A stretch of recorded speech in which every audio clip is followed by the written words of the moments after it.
ഞാൻ ഈ പറഞ്ഞ പോലെ എല്ലാവരും ഇറിറ്റേറ്റ് ചെയ്യുന്ന ആളൊന്നുമല്ല കേട്ടോ. എനിക്ക് ഇഷ്ടമുള്ളവരെ മാത്രമേ ഇറിറ്റേറ്റ് ആ ചെയ്യത്തുള്ളൂ. അല്ല അങ്ങനെയല്ല ഇപ്പം അത് ചേട്ടൻ്റെ ഭാഗത്തു നിന്നല്ല.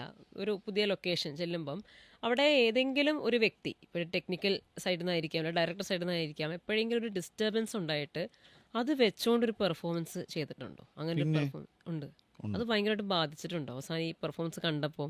ഓഹ് ഇല്ല, ഞാനന്ന് പെർഫോമൻസ് കണ്ടപ്പം എനിക്കങ്ങനെ മോശമായി എന്നൊന്നും ഞാൻ നീ നന്നായി ഹാൻഡിൽ ചെയ്തല്ലോ എന്ന് എനിക്ക് എന്നോട് തന്നെ തോന്നി. തോന്നിയിട്ടുണ്ട്. ഉം, ഉം, ഉം. അല്ല അങ്ങനെ എന്തെങ്കിലും ഏട്ടനൊരു മറക്കാനാത്തൊരു സംഭവം ഉണ്ട്, ഒരു ഓർമ്മ, അങ്ങനെ ഭയങ്കര ഡിസ്റ്റർബ് ആയിട്ടുള്ളൊരു ഒരു ഒരു ഒരു മൊമെന്റ് ഒരു ലൊക്കേഷനിൽ? ഞാൻ ഒരു ആ, ഒരു സിനിമയിൽ അഭിനയിക്കുമ്പം അതിൻ്റെ അസോസിയേറ്റ് ഡയറക്ടർ എനിക്ക് വർഷങ്ങളായിട്ട് അറിയാവുന്ന ഒരാളാണ്. എൻ്റെ സുഹൃത്താണ്. നമ്മൾ മോറലിയും ഡൗൺ ആയിരിക്കുന്ന സമയത്തൊക്കെ ഞാൻ അങ്ങോട്ട് വിളിച്ച് ധൈര്യപ്പെടുത്തുകയും നമ്മളുടെ ഒരാൾ എന്നുള്ള രീതിയിൽ തന്നെ കണ്ടിട്ടുള്ള ഒരു സുഹൃത്താണ്. ഈ സിനിമയിലേക്ക് അദ്ദേഹം തന്നെയാണ് എന്നെ വിളിച്ച് കാസ്റ്റ് ചെയ്യുന്നത്. ഇങ്ങനെ ഒരു പരിപാടി വന്നിട്ടുണ്ട്, ഞാൻ ചേട്ടൻ്റെ പേര് പറഞ്ഞിട്ടുണ്ട്, അവർ വിളിക്കുമായിരിക്കും എന്നൊക്കെ പറയുന്ന ഈ സുഹൃത്ത് തന്നെയാണ്.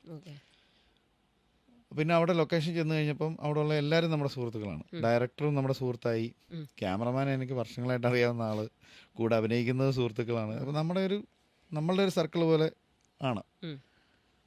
അപ്പം ഒരു ദിവസം എന്നെ ഉച്ചയ്ക്ക് എനിക്ക് ഷൂട്ടുള്ളൂ. ഞാൻ ഉച്ചയ്ക്ക് അവിടെ ചെന്നു. അപ്പം നാട്ടിൽ എൻ്റെ ഒരു വളരെ വേണ്ടപ്പെട്ട ഒരാൾ മരിച്ചു. അപ്പം നാട്ടിൽ എറണാകുളത്താണ് ഷൂട്ടിങ്. അപ്പം പിറ്റേ ദിവസം എനിക്കിവിടെ ഷൂട്ടുണ്ട്. ഇന്നെനിക്ക് ഒരു സീനേ ഉള്ളൂ. ഇത് ചെയ്തിട്ട് ഞാൻ ഇന്ന് നാട്ടിൽ പോയാൽ അവരുടെ വീട്ടിൽ പോയി അതൊന്ന് കണ്ടിട്ട് എനിക്ക് പിറ്റേ ദിവസം രാവിലെ ഇവിടെ ഷൂട്ടിന് എത്താം. അപ്പോൾ ഉച്ചയ്ക്ക് ഒരു 3 മണിക്കെങ്കിലും തീർന്നാൽ എനിക്കൊരു 6 മണിയാകുമ്പോൾ അവിടെ എത്തി കണ്ടിട്ട് ഒരു 9 മണിയാകുമ്പോൾ തിരിച്ച് ഒന്ന്. എനിക്ക് ഉറക്കമൊക്കെ ഭയങ്കര നിർബന്ധമാണ് അഭിനയിക്കുന്ന സമയത്ത് പിറ്റേ ദിവസം. അപ്പം ഞാൻ അതെല്ലാം ആലോചിച്ചിട്ട് ഒരു 2 മണിക്ക് തുടങ്ങുമെന്ന് വിചാരിച്ചു. ഞാൻ 12 മണിയായപ്പോൾ ചെന്ന് മേക്കപ്പൊക്കെ ഇട്ട് ഡ്രസ്സെല്ലാം ഇട്ടിരുന്നു. 2 മണിയായിട്ടും തുടങ്ങുന്നില്ല. അപ്പോൾ എന്താണ് ഡിലേ? അസിസ്റ്റൻസിനോട് ചോദിച്ചു. അപ്പോൾ അവരവിടെ ഡിസ്കഷനിലാണ് എന്ന് പറഞ്ഞു. അത് 2:15 2:30 ആയപ്പോൾ എനിക്ക് മനസ്സിലായി ഇനിയും നിന്നാൽ ഇത് നീർന്നു. അപ്പം ഞാൻ അവരിരുന്ന സ്ഥലത്തോട്ട് കയറി ചെന്നിട്ട് അളിയെ തുടങ്ങല്ലേ എന്ന് ചോദിച്ചു. അപ്പം ഈ പുള്ളി എന്നോട് തുടങ്ങാറാകുമ്പോൾ ആൾ വന്ന് വിളിക്കുമല്ലോ, അപ്പം അവിടെ വെയിറ്റ് ചെയ്താൽ മതി, തുടങ്ങാറാകുമ്പം അസിസ്റ്റൻ്റ് വന്ന് വിളിക്കും. അതെനിക്ക് പെട്ടെന്ന് പുള്ളിയുടെ വായിന്ന് കേട്ടപ്പോൾ എനിക്ക് ഭയങ്കര സങ്കടമായി. ഞാൻ ചോദിച്ചു അതെന്താ? അഭിനയിക്കാൻ വന്നതല്ലേ, കൂടുതൽ കാര്യങ്ങളൊന്നും അറിയണ്ട, നിങ്ങളവിടെ പോയി വെയിറ്റ് ചെയ്യുക, സമയമാകുമ്പോൾ അസിസ്റ്റൻ്റ് വന്ന് വിളിക്കും. അത് വേറൊരു ആളാണ് പറഞ്ഞിരുന്നതെങ്കിൽ സോറി എന്ന് പറഞ്ഞിട്ട് ഞാനൊക്കെ പോയേനെ. കാരണം അയാള് അങ്ങനെയല്ലല്ലോ ഒരാളോട് പറയേണ്ടത്. ഇതിനകത്തൊരു ഹൈറാർക്കി.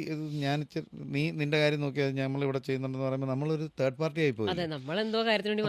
അങ്ങനെ എനിക്ക് ഇഷ്ടമില്ലാത്ത, എനിക്ക് പരിചയമില്ലാത്ത ഒരാളാണ് പറയുന്നതെങ്കിൽ, അല്ലെങ്കിൽ എനിക്ക് എത്ര അടുപ്പമില്ലാത്ത ഒരാളാണ് പറയുന്നതെങ്കിൽ അയാളെ നന്നാക്കാൻ ഞാൻ നോക്കത്തില്ല. അയാൾ അങ്ങനെ തന്നെ ജീവിച്ചോട്ടെ, ആ സ്വഭാവമായിട്ട് അങ്ങനെ തന്നെ പൊക്കോട്ടെ എന്നേ ഞാൻ വിചാരിക്കത്തുള്ളൂ. പക്ഷെ അയാളുടെ കുടുംബത്തിനെ പറ്റിയും ഭാര്യയെ പറ്റിയും ഒക്കെ ഓർത്ത് എനിക്ക് വിഷമം ഉണ്ടാകും. പക്ഷെ ഈ മനുഷ്യനാണല്ലോ ഇവർ താങ്ങുന്ന ഇത്രയും കാലഘട്ടമൊക്കെ തോന്നും. ഇവൻ എൻ്റെ സുഹൃത്തായതുകൊണ്ടും പെട്ടെന്ന് ഞാൻ അതെന്താ കളി അങ്ങനെ പറഞ്ഞ് എന്ന് ചോദിക്കുകയും പിന്നെ അവിടെ ഒരു തർക്കം ഉണ്ടാവുകയും. ഞാൻ സിനിമ ഒരു ഗ്രൂപ്പ് വർക്കാണ്, അങ്ങനെ നിങ്ങൾ അവിടെ പോയിരുന്നാൽ മതി, സമയമാകുമ്പോൾ വന്നാൽ മതി എന്നൊന്നും പറയരുത്. എല്ലാവരും ഇവിടെ ഈ സെറ്റിലുള്ള എല്ലാവരും ചായ കൊടുക്കുന്ന ചേട്ടൻ പോലും ഈ സിനിമയ്ക്ക് വേണ്ടിയിട്ടാണ് വർക്ക് ചെയ്യുന്നത്.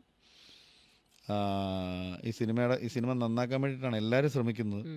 അതുകൊണ്ട് ഒരാളെ മാറ്റി നിർത്തി ആ പണി മാത്രം ചെയ്താൽ മതി, ഈ പണി മാത്രം ചെയ്താൽ മതി എന്ന് പറഞ്ഞാൽ എനിക്ക് നിന്നോടും പറയേണ്ടി വരും. നിൻ്റെ പണി എന്നെ ഭരിക്കലല്ല, നീ സംവിധായകൻ്റെ സഹായിയാണ്, അയാൾക്ക് വേണ്ട കാര്യങ്ങൾ ചെയ്തു കൊടുത്താൽ മതി. എന്നോട് ഈ ഡയലോഗ് അടിക്കാൻ ഞാനും പെട്ടെന്ന് ആദ്യമായിട്ടാണ് എൻ്റെയും ഒരു ലൊക്കേഷനിൽ അങ്ങനെ കൈവിട്ട് പോകുന്നത്. അങ്ങനെ ഒരു കാര്യം സംഭവിച്ചിട്ട് പെട്ടെന്ന് എന്തിനായിരുന്നു ആവശ്യം. അത് കഴിഞ്ഞിട്ട് പെട്ടെന്ന് തന്നെ അടുത്ത് ആ ഷോട്ട് എന്നാൽ പിന്നെ തുടങ്ങിയേക്കാന്ന് പറഞ്ഞാൽ ഷോട്ട് എടുക്കാൻ പോവുകയും ഞാനും അപ്സെറ്റ്, പുള്ളിയും അപ്സെറ്റ്, ഇത് കേട്ടിരുന്ന സംവിധായകനൊന്നും മിണ്ടിയില്ല, പുള്ളിക്കും അപ്സെറ്റ്. ക്യാമറമാൻ പിന്നെ കുറച്ച് എക്സ്പീരിയൻസ്ഡ് ആയതുകൊണ്ട് പുള്ളി കാര്യങ്ങളൊക്കെ കൂളാക്കാൻ എടുക്കാൻ നോക്കുന്നുണ്ട്. പക്ഷേ ഇതിന് ശേഷം ഈ സീൻ ചെയ്യേണ്ട വന്നല്ലോ. അന്നെനിക്ക് അത് ഇത് പിന്നെ എങ്ങനെ നമ്മൾ വേറെ ഒന്നാമത്തെ പ്രശ്നം, ഈ ആക്ടേഴ്സ് ലൊക്കേഷനിൽ വരുന്നത് മനുഷ്യരായിട്ടും അവിടെ വന്നതിന് ശേഷം കഥാപാത്രങ്ങളായിട്ടും മാറുകയാണ്. അപ്പം ഭയങ്കര ഫ്രജൈലാണ് ആക്ടേഴ്സ്. അവരുടെ കോൺസെൻട്രേഷൻ ഒന്നും ബ്രേക്ക് ചെയ്യരുത്, കോൺഫിഡൻസ് ബ്രേക്ക് ചെയ്യരുത്. ഈ കോൺഫിഡൻസിലാണ് ഇയാൾ ഇത് ചെയ്തു പോകുന്നത്. കാരണം ഇത്രയും ആൾക്കാർ ചുറ്റിനും നിൽക്കുന്നു, എല്ലാവരും നോക്കിക്കൊണ്ട് നിൽക്കുമ്പോൾ വേറൊരാളായിട്ട് മാറി ഒരു പെർഫോമൻസ്, ഡയലോഗ്സ് ഓർത്ത് പറഞ്ഞ്, മൂവ്മെൻ്റ് ഓർത്ത്, ലൈറ്റ്സ്, ക്യാമറ പൊസിഷൻസ്, മാസ്ക്, ഇതെല്ലാം ഓർത്ത് ഇതെല്ലാം ചിന്തിക്കുകയും വേണം. ആ കഥാപാത്രമായി നിൽക്കുകയും ചെയ്യണം. ആ കഥാപാത്രത്തിൻ്റെ മൈന്യൂട്ട് പരിപാടികളെല്ലാം പിടിക്കുകയും ചെയ്യണം. ഇത്രയെല്ലാം ചെയ്യുന്ന ഒരാൾ ഇതെല്ലാം ചെയ്യുന്നത് അത് ആത്മവിശ്വാസത്തിൻ്റെ പുറത്താണ്. അയാളുടെ ആത്മവിശ്വാസം ഒരിക്കലും കളയരുത്, ഡിസ്റ്റർബ് ചെയ്യരുത്. അതുകൊണ്ടാണ് നമ്മൾ കണ്ടിട്ടുള്ള ലെജൻഡറി ഡയറക്ടേഴ്സ്, സീനിയർ ഡയറക്ടേഴ്സ് ഒന്നും ആക്ടേഴ്സിനെ കുറ്റം പറയുകയോ വഴക്ക് പറയുകയോ അങ്ങനെ ഒന്നും ചെയ്യാത്തത്. എപ്പോഴും പാമ്പർ ചെയ്ത് കംഫോർട്ട് ചെയ്ത് നിർത്തത്തുള്ളൂ. കാരണം ആ കോൺഫിഡൻസ് ആണ് അവരുടെ ഏറ്റവും നല്ല പെർഫോമൻസിനെ വെളിയിൽ കൊണ്ടിരുന്നത്.